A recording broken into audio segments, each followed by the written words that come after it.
We'll look at another pointed issue question. Once again, it's the disagreement subtype. And once again, you see that in the stimulus we have two speakers, one named Gabby, the other named Logan.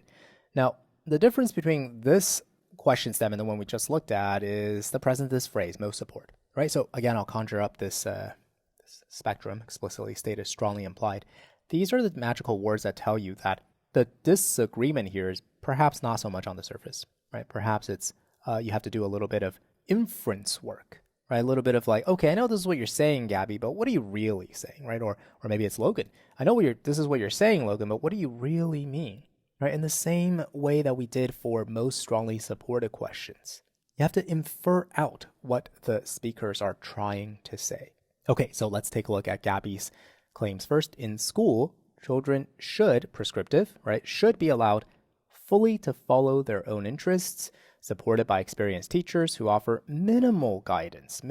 So just let them do whatever they want to do, right? Teachers, yeah, a little bit of guidance. This referential phrasing, this whole regime that she just recommended, enables them to be most successful in their adult lives. Okay, fine. That's what Gabby thinks. Now, Logan says I disagree, right? That's not a surprise. You know there's a disagreement somewhere. The crucial question, of course, is where? What part of this do you disagree with? School children should acquire the fundamental knowledge necessary for future success. So again, prescriptive, right? So, I mean, in the sense which they agree that they want school children to be successful, right, when they're adults in the future. Right? Both of them want that goal. There's agreement there. So it's not over the goal. Then maybe is it over the method? We agree we want children to be successful. The question is, how do you get children to become successful adults?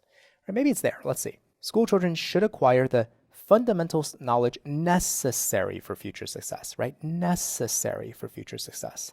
What fundamental knowledge do you think Logan's talking about? We're talking about school children, so I'm thinking learning to read, right? Like learning your alphabet, learning basic arithmetic. Those are probably the fundamental skills he's talking about, which, of course, imagine in our modern world, you got to be able to read.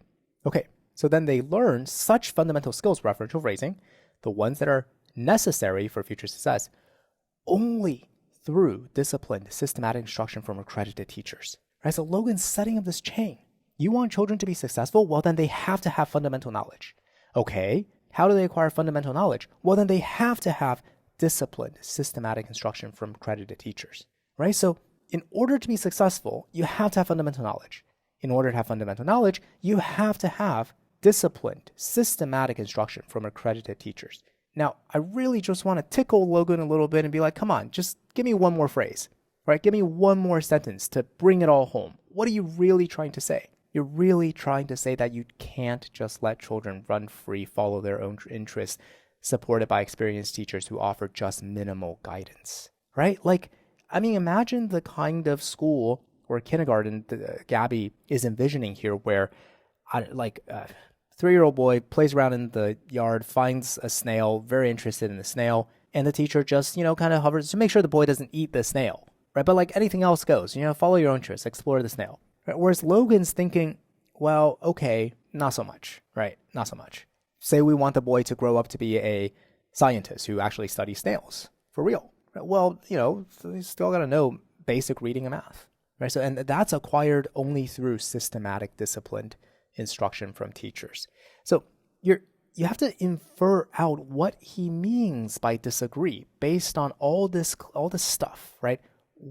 Can you expand what the disagreement means? Yeah, now we can. Based on all this, we draw out the inference that Logan disagrees with Gabby on her proposed regime of how to run a school. One where children are following their interests as much as they want, teachers only offer minimal guidance. In his vision of the school, no, that's not how it works. You have to have systematic instruction from accredited teachers.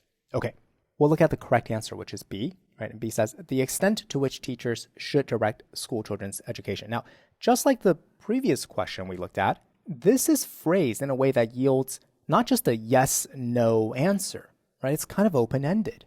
The extent to which teachers should direct school children's education. What would Gabby have to say? Well, Gabby said the extent to which teachers should direct school children's education is very little. Allow children to direct their own, follow their own interests. Right? What are the teachers there? Well, they're just there to support by offering minimum guidance, right? Very little is the answer. And given that's Gabby's answer, you can see that Logan disagrees, right? Because of all this stuff. Logan says, no, I don't think so. You need to actually have disciplined, systematic instruction from teachers. So that's the disagreement. Okay, so again, we can change this. I mean, the LSAT writers have choices here. They didn't have to write it like this. They could have written something like, the role of teachers is to provide minimal guidance, right? They could have said that. The role of teachers provide minimal guidance. And now this is phrased in a way where you can just answer yes or no. And this will still be the right answer because Gabby will be like, yes, I explicitly stated that the role is to offer minimal guidance. And Logan, right, so for Gabby, it's actually explicitly stated.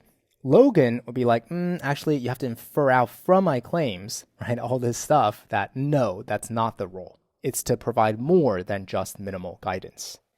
Okay, so let's take a look at the other answers. We'll look at A first, the way in which school children best acquire fundamental knowledge. Now, from Gabby's perspective, does she say anything about the best way for school children to acquire fundamental knowledge? No, she doesn't.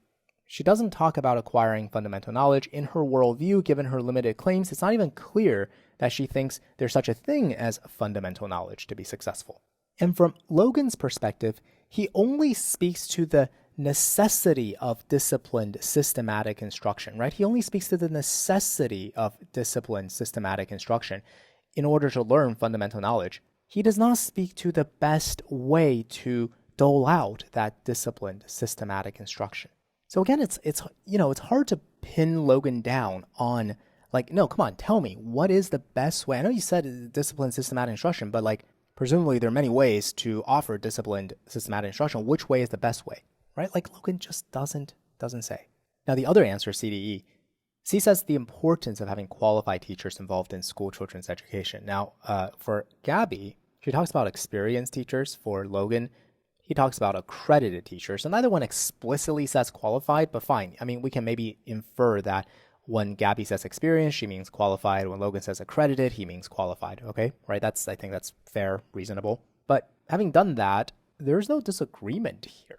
It's not like Gabby thinks, having experienced teachers is unimportant, whereas Logan thinks having accredited teachers is important, or vice versa. Seems like both of them recognize the importance of having qualified teachers. Yeah, it's just the role that the teachers play. That's where they disagree. Having them involved, there's no disagreement there, okay? D says the sort of school environment that fosters children's creativity. What sort of environment fosters creativity?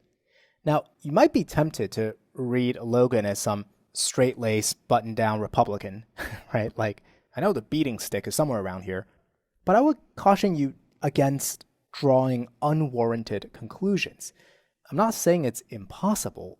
Sure, Logan could be 80 years old and beats children that he thinks aren't living up to his standards. Or he could not. There's nothing about what he's saying here that implies that he's a strict disciplinarian and he thinks that's the kind of environment that children should, be educated in. If it's hard to see that, I mean, can't you just imagine Logan says, look, they have to learn arithmetic, they have to learn how to read, right? Those are fundamentals, which can only be delivered through disciplined, systematic instruction. But then beyond that, sure, let him play with snails, right? That's not, do you see what I mean? There's nothing inconsistent about that reading of Logan's claims. But anyway, that's just on an off chance that you drew conclusions that are not warranted, right? I just want to warn against that. Really, I think the sticking point here is about, children's creativity. Neither one talks about children's creativity, so you really can't just get rid of D on that basis alone. Both Gabby and Logan, their explicit stated goal is to create successful adults, right? Future success, which may encompass creativity, or maybe, maybe it doesn't, right? Maybe it's targeted, it's aimed, it weighs other aspects of success more. It's not clear. And E says the extent to which children are interested in fundamental academic subjects. Now, neither of them talk about whether children are interested in fundamental academic subjects. Gabby completely just doesn't even talk about the whole idea of fundamental subjects. Gabby doesn't talk about, right? And for Logan, Again, I would caution against drawing the inference that Logan thinks children are not interested, and that's why you have to have disciplined, systematic instruction. Again, it's possible, right? It is possible that the reason why you have the discipline system is because they're not interested, but that's not the only possibility, meaning it's not necessary. It's also possible that in Logan's mind, children are interested in these fundamental academic subjects, right? But in spite of their interest, they still need disciplined, systematic instruction for them to learn it well. Do you see what I mean? Like, you want to be careful about drawing unwarranted inferences.